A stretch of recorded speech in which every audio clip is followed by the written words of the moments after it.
pyramide et dans un tombeau peint, il était très rare qu'elles soient considérées comme les égales des rois. Alors la contre-négation, elle est là. Bonjour. Les fresques de ce tombeau sont en cours de restauration. Mais il est clair que la reine Kalata bénéficiait de la même position sociale et du même traitement qu'un roi dans la mort. Le style artistique et les motifs sont quasiment les mêmes que ceux utilisés dans la sépulture de son fils Tanutamon. Les reines couchites n'avaient pas le même statut que les reines égyptiennes. Même si les souveraines d'Égypte... Donc là c'est Thomosis III dont elle parle.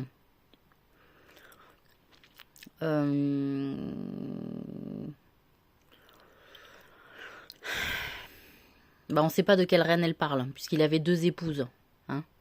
Donc ça, il ne le précise pas, vous voyez, dans le documentaire, par exemple. Donc là, elle nous dit, les reines couchites n'avaient pas les mêmes statuts que les rois couchites. On continue.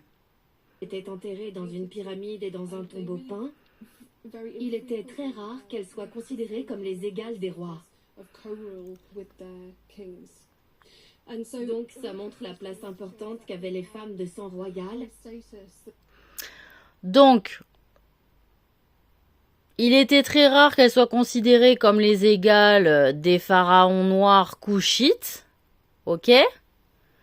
On n'a pas d'explication, on n'a pas de fait sur lequel se confirmer ces dires. Ok? C'est un postulat. Elle postule que. Ok?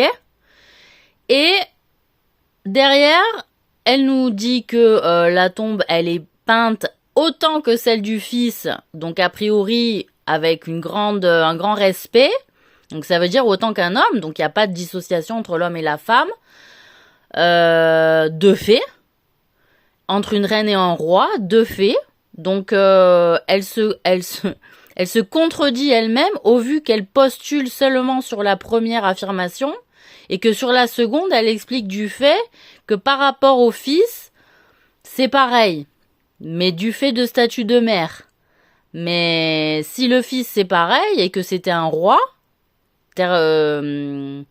Thoutmôsis III, ça veut dire que elle était traitée d'égal à égal. Et de fait, ils vont faire un comparatif entre l'Égypte et les Couchites, c'est n'importe quoi. Écoutez. Et notamment la reine-mère dans la société couchite.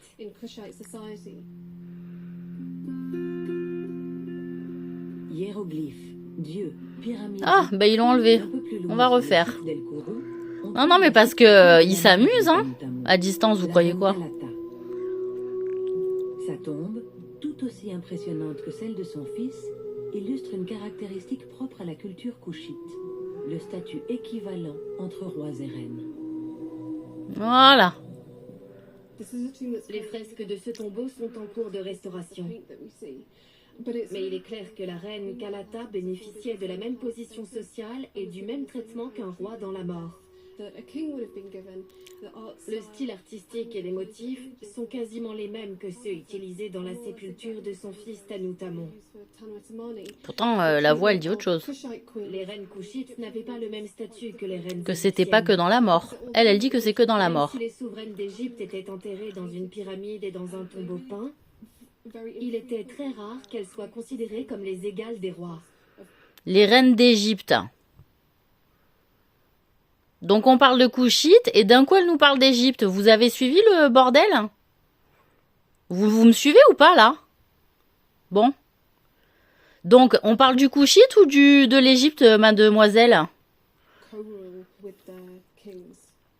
Donc ça montre la place importante qu'avaient les femmes de sang royal, et notamment la reine-mère dans la société couchite.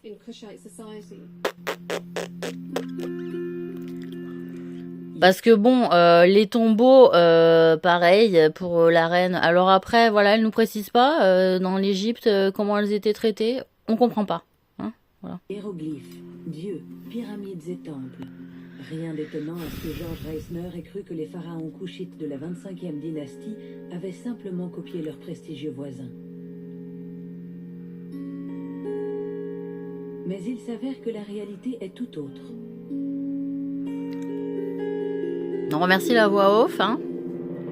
Les rois et les reines couchites choisissaient délibérément en fonction de leur stratégie quel aspect de la culture couchite ou égyptienne ils allaient utiliser. Ils n'étaient pas du tout sous la domination d'une autre culture. Ils décidaient en toute connaissance de cause des éléments qu'ils voulaient adopter ou pas.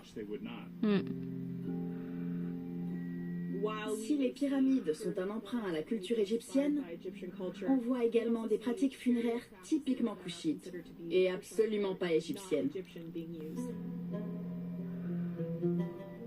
Les corps n'étaient pas embaumés. Ils n'étaient pas non plus ouverts ni préparés.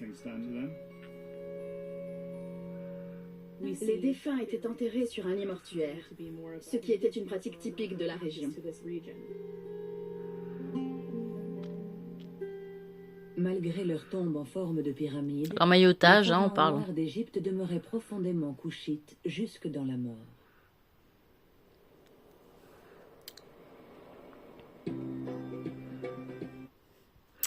Bon, on va voir si d'autres choses me font réagir.